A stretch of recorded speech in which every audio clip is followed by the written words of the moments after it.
mùi tiết thơ khuôn anh tai măn bà buồn kê thơ bón nó lột thơ ta anh ớt bà buồn kê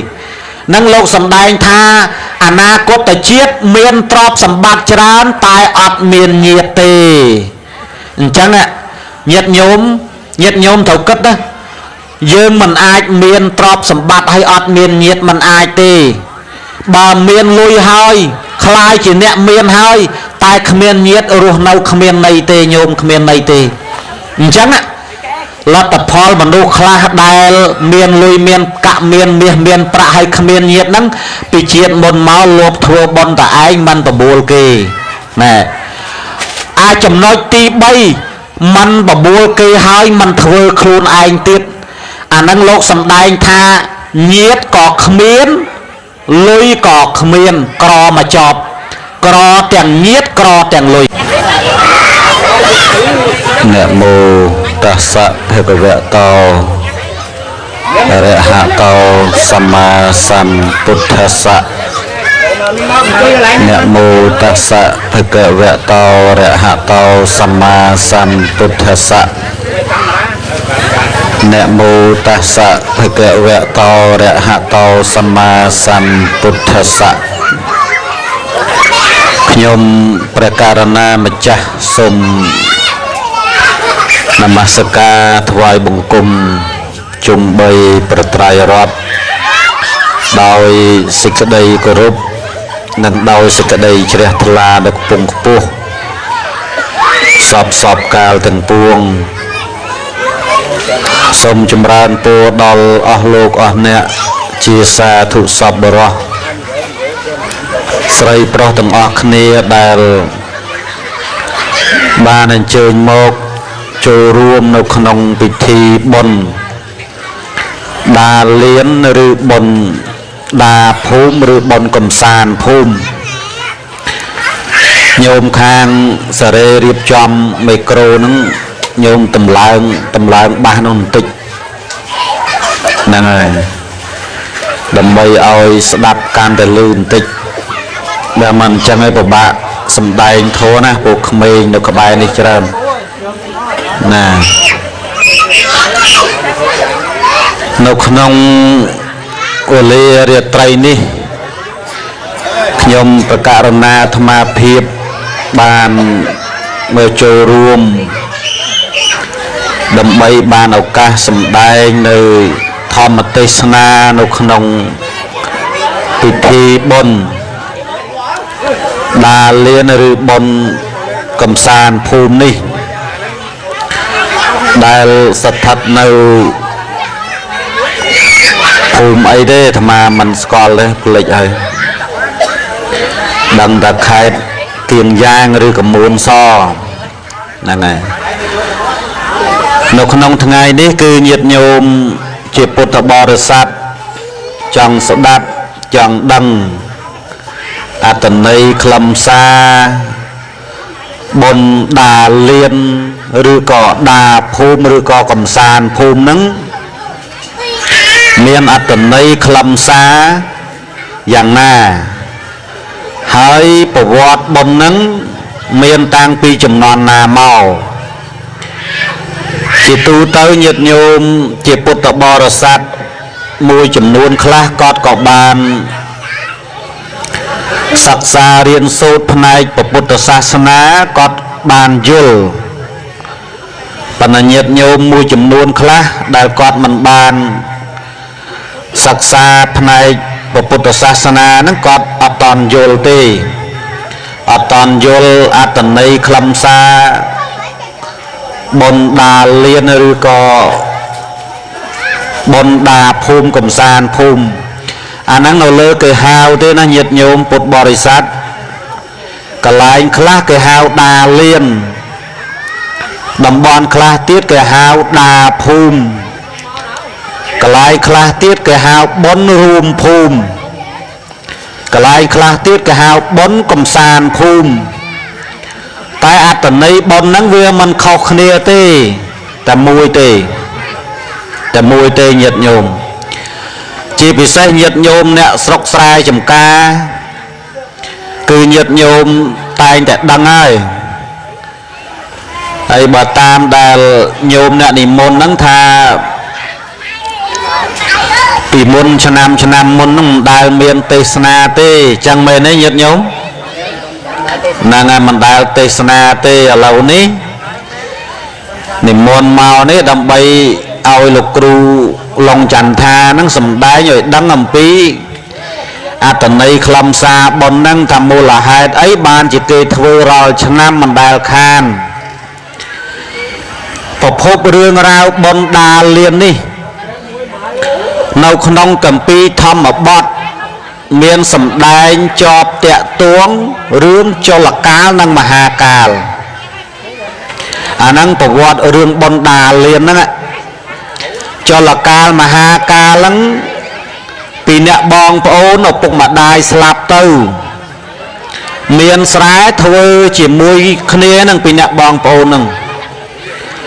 ដល់ថ្ងៃមួយចលកាលជាប្អូនឃើញអាស្រូវវាចេញដង្ហើមញោមស្គាល់ហើយស្រូវដង្ហើមបើអ្នកស្រុកខ្លះគេថាស្រូវផើមនៅប៉ែកកំពង់ធំអីហ្នឹង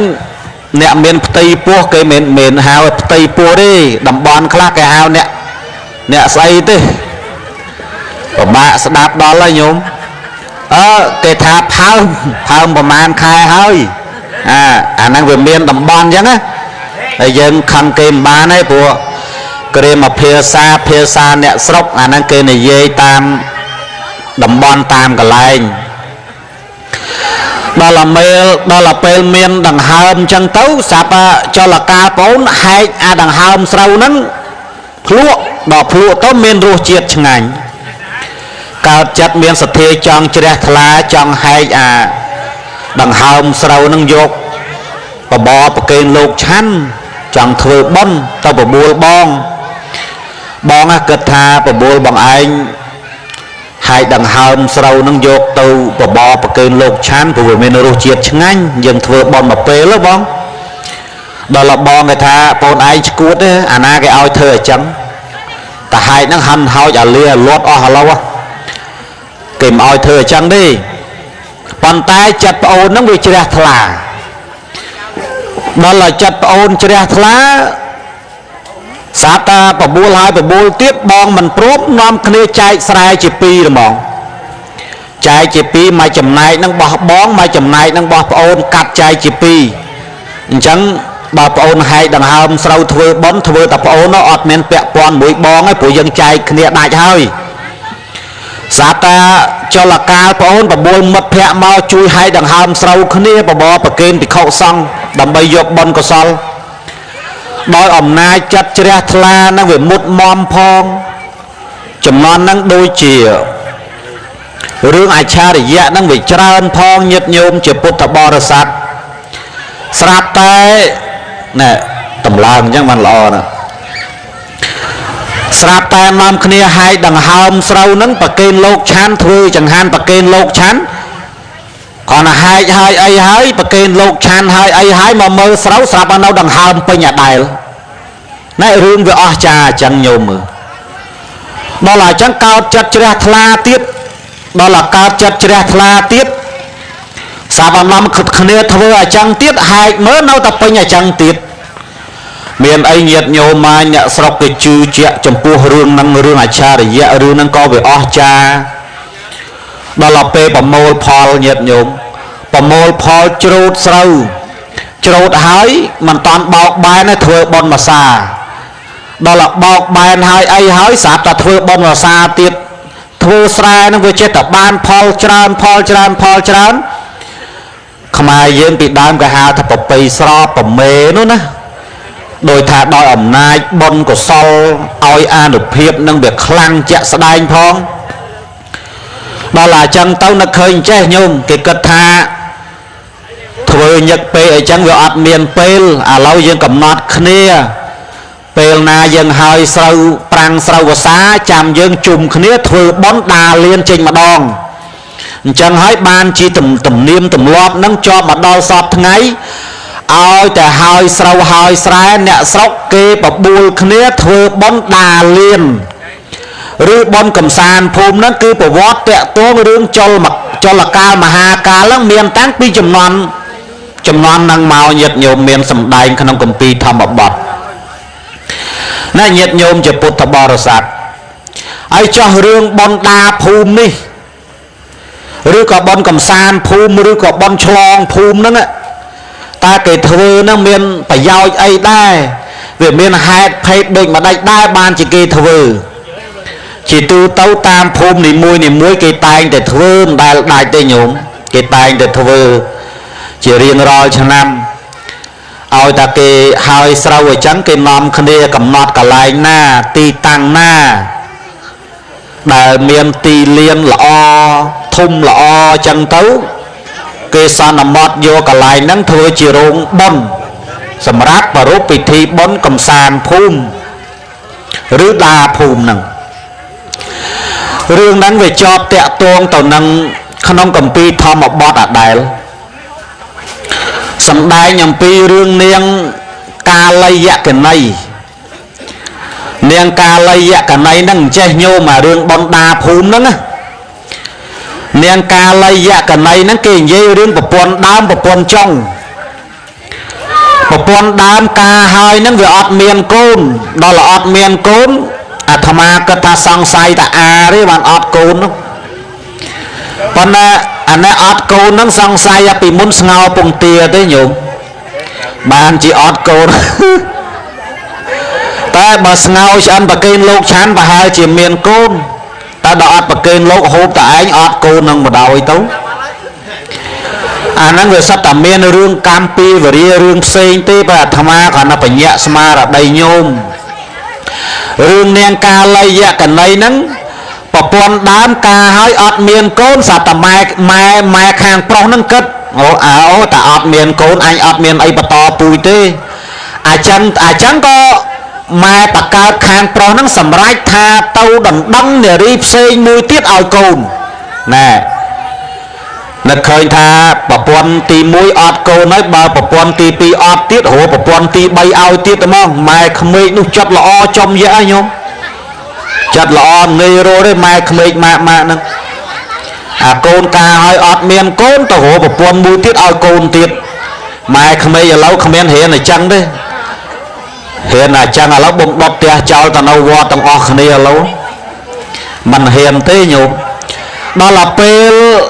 ប្រពន្ធចុងការហើយមានកូនស្រាប់អាប្រពន្ធដើមហ្នឹងវាចំណែនថាបើគេមានកូនច្បាស់ជាប្តីស្រឡាញ់គេខ្លាំងជាងអញហើយ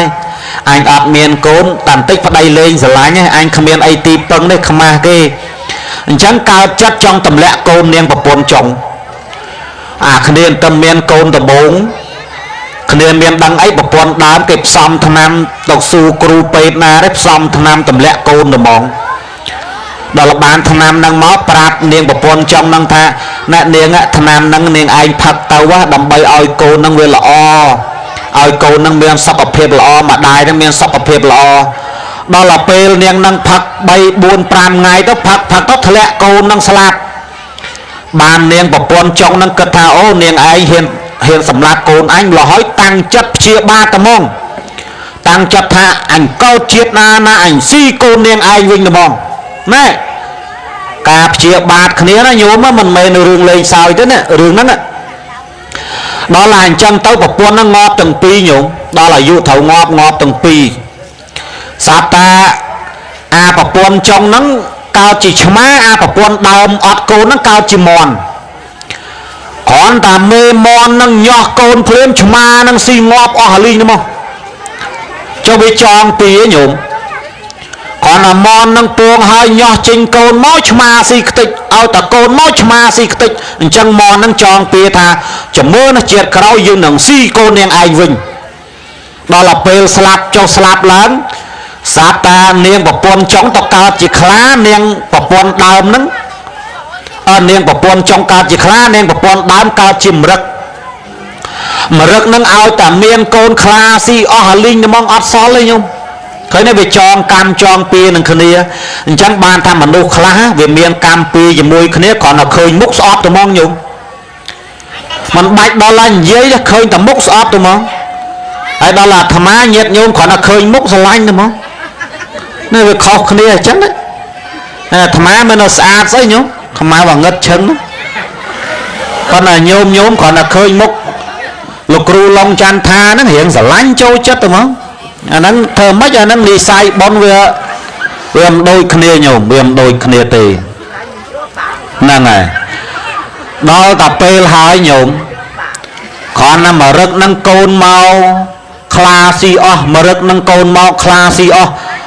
សត្វមរឹកនឹងចងពៀទៀតចាំមើលណាជាតិក្រោយយើងនឹងចងកម្មពៀស៊ីកូននាងឯងម្ដងសត្វតែស្លាប់ពីខ្លាពីមរឹកសត្វតានាងប្រពន្ធចុងមកនាងប្រពន្ធដើមកើតជាយក្ខនីនាងប្រពន្ធចុងកើតជាមនុស្សនឹងមានកូនដល់តែមានកូនសត្វតានាងព្រៃបិសាចហ្នឹងគេហៅយក្ខហ្នឹងគឺយក្ខសំដៅព្រៃបិសាចមិនមែនដូចយក្ខលខោនទេយក្ខហ្នឹងគឺសំដៅពួកព្រៃបិសាចហ្នឹងឯងនាងនឹងដើររើសកម្រងក្អួតខ្ទុះលមួកដើររើសស៊ីសត្វដើរឃើញនាងនឹងពួរកូនគាត់ថាឃើញនាងនឹងពួរកូនអាជាតិមុនមកវាធ្លាប់តែស៊ីកូនគ្នាទៅវិញទៅមកនោះណាសត្វតានាងយក្ខនីនាងកាលយក្ខនីនេះនិមិត្តឲ្យនាងនឹងឃើញផ្ទាល់ភ្នែកហ្មងដូចញោមចំណាំដើរដល់ឃើញខ្មោចវាធ្វើឲ្យញោមឃើញណាដូចព្រាយបិសាចឯងវាចង់ឲ្យយើងឃើញជួនកាលឃើញតែខ្លួនអត់មានក្បាលឃើញតែក្បាលអត់មានខ្លួនហ្នឹងស្រាប់តានាងកាលយក្ខនីហ្នឹងនិមិត្តឲ្យឃើញមែនទេហ្មងដល់និមិត្តឲ្យឃើញមែនទេញោមហើយដេញចាប់នាងនឹងយកកូនស៊ីណាដេញចាប់នាងនឹងយកកូនស៊ីនាងនឹង3កូនរត់ញោមរត់សំដៅទៅវត្តចេតពុនព្រះសម្មាសម្ពុទ្ធកំពុងសម្ដែងធម៌រត់សម្ដៅកាត់វត្តទៅវត្តចេតពុនដល់វត្តចេតពុនសាប់បានាងហ្នឹងដាក់កូននៅក្បែរប្របាទទាព្រះពាក្យសម្ាញ់តែក្បែរជើងព្រះញោមឃើញមានពហិវត្តខ្លះគេគូគំនូឃើញនាងកាលយក្ខនីហ្នឹងទៅរកស៊ីកូនហ្នឹងគំនូរឿងហ្នឹងឯងរឿងហ្នឹងនាងដែលមានកូនខ្ចីហ្នឹងយកកូនហ្នឹងដាក់ថ្វាយក្បែរជើងព្រះអង្គសាប់នាងយក្ខនីនឹងចូលទៅព្រោះលោកដៃចាប់កូនខ្លាចព្រះព្រោះលោកដៃចាប់កូននឹងទៅស៊ីខ្លាចព្រះអញ្ចឹងបានព្រះអង្គសម្ដែងថាពៀរងាប់ដោយការមិនចងពៀមិនមែនពៀរងាប់ដោយការចងពៀទេហើយការចងពៀនឹងគ្នានេះអ្នកទាំងពីរហ្នឹងមិនមែនចងតែជាតិហ្នឹងទេប្រមាណជាតិមុននោះអ្នកឯងបានចងពៀនឹងគ្នារាប់មិនអស់មកហើយដូច្នេះត្រូវរងាប់ដោយការមិនចងពៀនឹងគ្នាដល់ព្រះអង្គសម្ដែងអញ្ចឹងទៅសាប់តានាងនឹងស្ដាប់បានដល់នាងនឹងស្ដាប់បានលេងចងពៀនឹងគ្នាញោមស្រឡាញ់គ្នារាប់អានគ្នាឥឡូវអាត្មាសុំបាត់វងកញ្ចក់រឿងហ្នឹងបន្តិចអាត្មានិយាយរឿងអ្នកយកកូនថ្វាយព្រះអារឿងគេយកកូនថ្វាយព្រះហ្នឹងជាប់តាក់ទងពីចំណន់ព្រះដោយសាររឿងនាងកាលយក្ខនីហ្នឹងដល់សម័យយើងសពថ្ងៃអ្នកណាកើតកូនមកឈឺមិនជាស្លាប់គេចំណាំយកទៅប្រគេនលោកមិនមែនញោមគេយកទៅប្រគេនលោកកូននឹងកណាប្រគេនលោកគ្រូហើយគេឧបកិច្ចប្រគេនលោកគ្រូហើយអញ្ចឹងកូននឹងកូនលោកគ្រូហើយលោកគ្រូជួយប្រោះព្រំជួយប្រឡោះទឹកជួយអីណែដល់អញ្ចឹងបានរស់មានញោមមានដោយសារតែអញ្ចឹងមិនរស់បានយកទៅប្រគេនលោកប៉ុន្តែមិនមែនលោកក្មេងលោកតាហ្នឹងណាហ្នឹងហើយប្រគេនកូនដល់លោកតាហើយលោកតាឧបកិច្ចថាកូនរបស់អាត្មាហ្នឹងចាំអាត្មាប្រោះព្រំអីចងបោះចងអីឲ្យហើយអាត្មាផ្ញើញោមឯងឲ្យមើលឲ្យអាត្មាផងណាគេប្រើកិច្ចអីចឹងណាញោមឯងជួយមើលកូនហ្នឹងឲ្យអាត្មាផងហើយយើងក៏ទទួលកូនហ្នឹងមកវិញមកព្រោះយើងបានឧបកិច្ចប្រគេនដល់លោកហើយអាហ្នឹងគេហៅថាអ្នកចិញ្ចឹមកូនមិនសមប្រកបអ្នកខ្លះញោមកូនទី1មកស្លាប់ទី2មកស្លាប់ដល់ទី3នឹកឃើញថារកគ្រូហៅគុណគូទៅគេថាអ្នកឯងបីបាច់កូនហ្នឹងនៅក្មេងនៅតូចបានទេតែហ៊ានតែនៅមើលស្លាប់ទៀតឥឡូវយកទៅប្រគេនលោកបានយកទៅប្រគេនលោក ហើយលោកតាលោកទទួលហើយលោកប្រោះព្រំឲ្យលោកចងបោះឲ្យហើយលោកថាលោកបកលឲ្យវិញលោកថាញោមអាត្មាផ្ញើកូននឹងញោមផងញោមជួយមើលថែឲ្យអាត្មាតាមពិតកូនយើងក៏ដែរហ្នឹងប៉ុន្តែគេប្រើកិច្ចគេហៅថាពិធីឧបកិច្ចចាស់ពីដើមមកអាហ្នឹងប្រវត្តិរឿងអ្នកដែលចិញ្ចឹមកូនអារើសមិនសូវបានរស់គេចំណាំយកទៅប្រគេនដល់លោកឲ្យធ្វើជាកូនរបស់លោកឧបកិច្ចហ្នឹងគឺកើតមានសម័យដែលរឿងនាងកាលីយកណីហ្នឹងដែលនាងនឹងមានកូននាងយកណីនឹងចង់ចាប់ស៊ីសត្វតានាងនឹងយកទៅថ្វាយព្រះប្រគេនព្រះដាក់ក្បែរជើងព្រះនាងយកណីនឹងមិនហ៊ានចាប់ឯណាហើយកូននឹងរស់គេណែញាតិញោមអញ្ចឹងដល់អញ្ចឹងទៅបើកវងកញ្ចក់មកវិញអាហ្នឹងរឿងបនដាភូមិហ្នឹងដល់អញ្ចឹងទៅនាងទាំងពីរនាក់លេងចងពីគ្នាហើយស្រឡាញ់រាប់អានគ្នាដល់ស្រឡាញ់រាប់អានគ្នាមួយព្រៃបិសាចមួយមនុស្សតើនៅជាមួយគ្នាយ៉ាងម៉េចគេក៏សម្រេចចិត្តធ្វើខ្ទមនៅក្បែរផ្ទះហ្នឹងដូចញោមចំណាំថាជុំផ្ទះនេះមានខ្ទមអ្នកតានៅក្បែរផ្ទះមានដំបូកមានខ្ទមអ្នកតានៅជិតផ្ទះហ្នឹងរឿងហ្នឹងដល់អញ្ចឹងទៅសម្រេចថាធ្វើខ្ទមមួយឲ្យនាង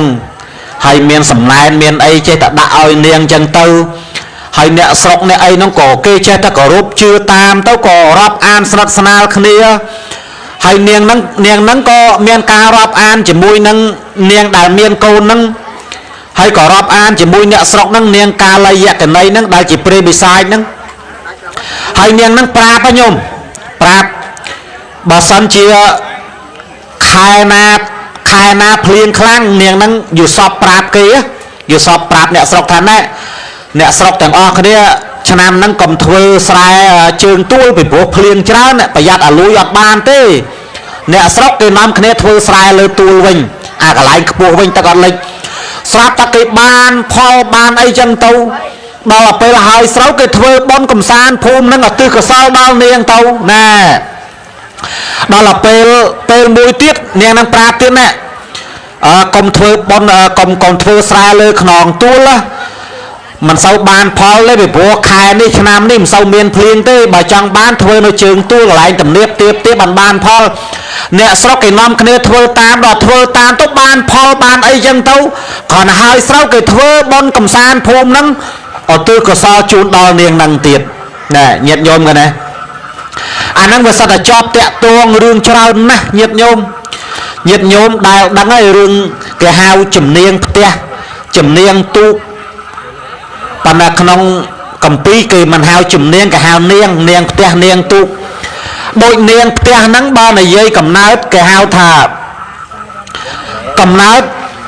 ទេវតាកំណើតចាតុមហារាជការគេហៅថារុក្ខទេវតារុក្ខទេវតាភូមិទេវតាទេវតាថែរក្សាភូមិស្រុកមនុស្សយើងនៅតាណាទេវតានៅតាហ្នឹងប៉ុន្តែដូចជារុក្ខទេវតារុក្ខគេប្រែថាដើមឈើទេវតាហ្នឹងវាមានគេនៅនឹងដើមឈើណាញោមយើងមើលទៅឃើញដើមឈើប៉ុន្តែតាមពិតក្នុងដើមឈើហ្នឹងមានវិមានរបស់គេនៅមកអស់បុណ្យគេហើយដល់ពេលគេមិនតាន់អស់បុណ្យយើងទៅកាត់ដើមឈើហ្នឹងមកធ្វើផ្ទះទេវតាហ្នឹងជាប់មកតាមដើមឈើហ្នឹងមកផ្ទះយើងដែរគេហៅថានាងផ្ទះឬជំនាញផ្ទះពួកហ្នឹងគឺទេវតាជន់ស័ក្តិទៀតអាត្មាប្រាប់ញោមឲ្យដឹងមានផ្ទះខ្លះណាម្ចាស់ផ្ទះដាំបាយហើយលើសត្វតែភ្លេចប្រលត់ចក្រានសត្វតែឆេះរឿសត្វតែជំនាញផ្ទះហ្នឹងទៅហាមកភ្ញាក់ឡើងឈើភ្លើងឆេះផ្ទះឡើយហើយភ្ញាក់ឡើងភ្លើងឆេះផ្ទះឡើយហើយកលេចមើលអត់មានមនុស្សដល់មើលចក្រានសត្វតែឆេះរៀលដាល់ដល់អញ្ចាំងមែនមានផ្ទះខ្លះទៀតសាប់តែញោមទៅរੂអីទៅរੂខ្ចីអីគេទៅសងលុយគេហៅតែម្ចាស់ផ្ទះនៅឯសាប់ឯនោះឆ្លើយថាអត់នៅទេដល់អត់នៅទេអាមិនក៏លឺសំឡេងដល់ដើរទៅមុខទៀតឃើញម្ចាស់ផ្ទះនៅមុខនោះចាំមានសំឡេងអីលើផ្ទះនោះឆ្លើយថាអត់នៅទេសំឡេងអ្នកណាគេជំនាញផ្ទះដែលគេតាមថែរក្សាម្ចាស់ផ្ទះនៅនឹងកន្លែងហ្នឹងរឿងហ្នឹងអ្នកញាតិញោមមានពិតប្រកបណាស់អញ្ចឹង ban này tha thưa bon thưa tiền nó cái ao ở tư đo của bộ tê và đa bị pro tê và đa tha ra xa phum sọc cả hào tập phum mà tê và đa rục hạ tê và đa tha ra xa đàm chơi prey chơi chùm non pre năng miền rừng tràn nhiều miền rừng tràn mình miền tịch tôi tây nhiều miền rừng tràn na để cho tệ tôm tao năng rục hạ tê và đa cái đây đôi của vót thua cả này dập mặt thả cọ sạ lên này giòn tăng son tăng nắng chà bị đau người ta thua năng thua đánh khmau và tam bất mến thua đánh khmau tê nhôm thua năng thua sai người ta đo tập phụ ạ mà nu và vót năng chọp tẹ tuồng che nhôm rừng năng chọp tẹ tuồng bị khẩu sóng lột tàu thua nó không prey đò lột thua nó không prey lột miền sau body sốt rục hạ tê và đá thay là xa đàm chơ bị miền cây nắng nấu đằng đàm chơ đó là lột côi thua nông côi chơ nắng tê và đá việc hiến họ rùm luống lột việc lại miền tu việc hiến họ rùm luống lột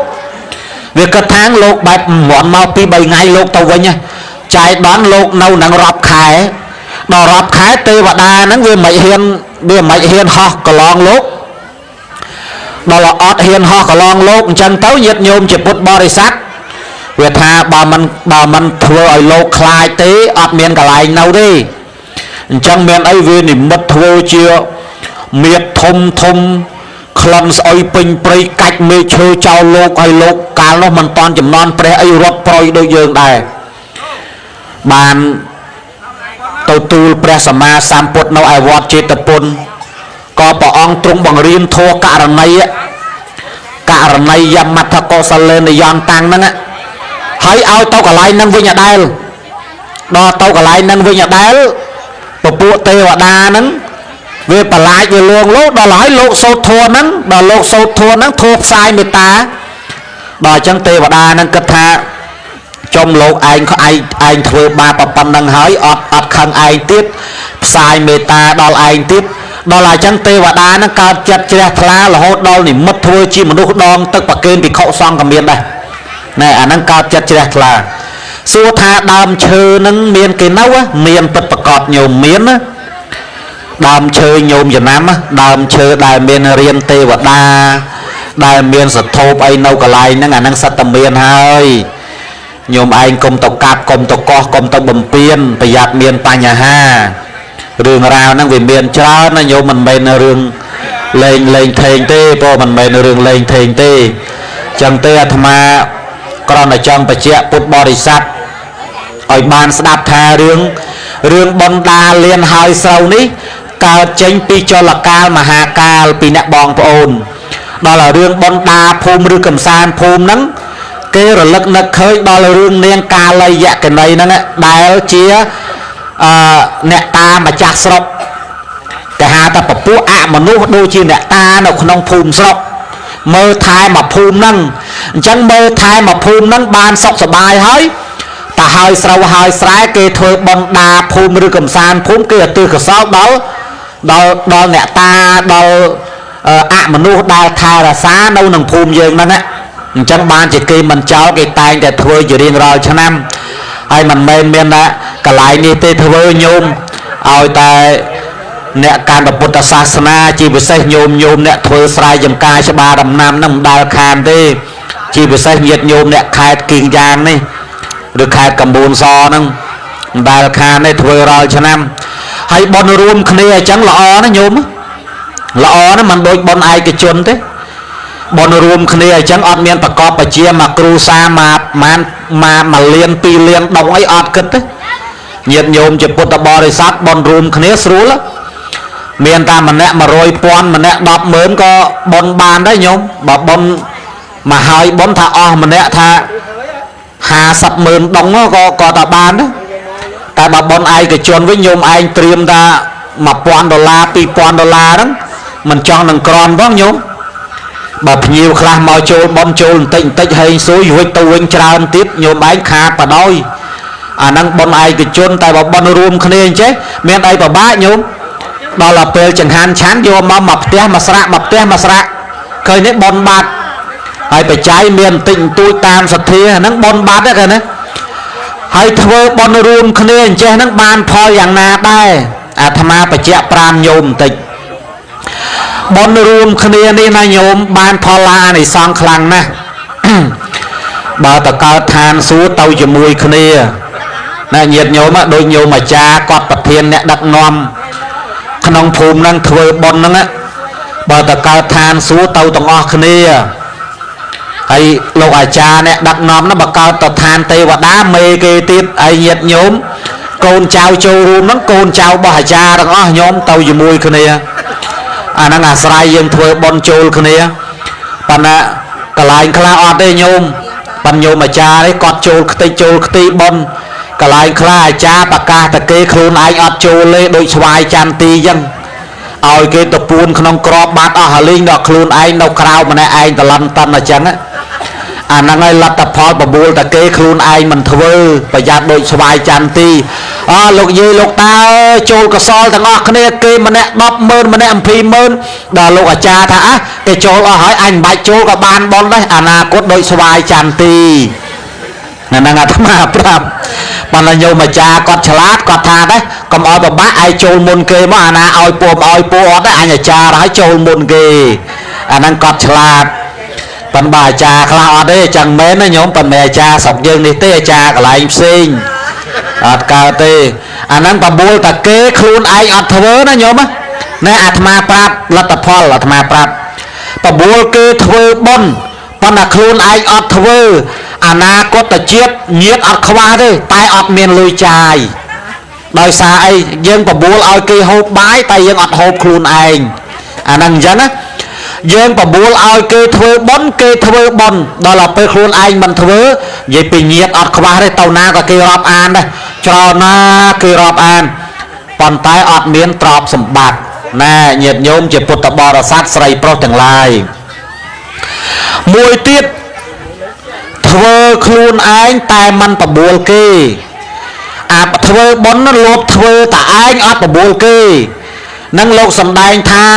អនាគតជាតិមានទ្រព្យសម្បត្តិច្រើនតែអត់មានញាតិទេអញ្ចឹងញាតិញោមត្រូវគិតណាយើងមិនអាចមានទ្រព្យសម្បត្តិហើយអត់មានញាតិមិនអាចទេបើមានលុយហើយខ្លាយជាអ្នកមានហើយតែគ្មានញាតិរស់នៅគ្មានន័យទេញោមគ្មានន័យទេអញ្ចឹង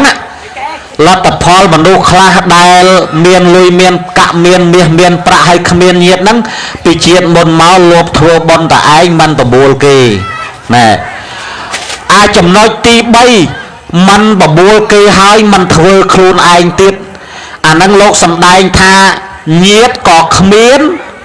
លុយក៏គ្មានក្រមកចប់ក្រទាំងញាតិក្រទាំងលុយណែដូចបុណ្យថ្ងៃហ្នឹងចំមកចំណុចទី4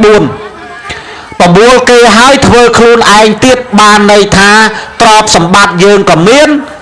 ញាតិមិត្តយើងក៏ច្រើនសូមអនុមោទនានឹងញាតិញោមស្ដាប់បានហើយណា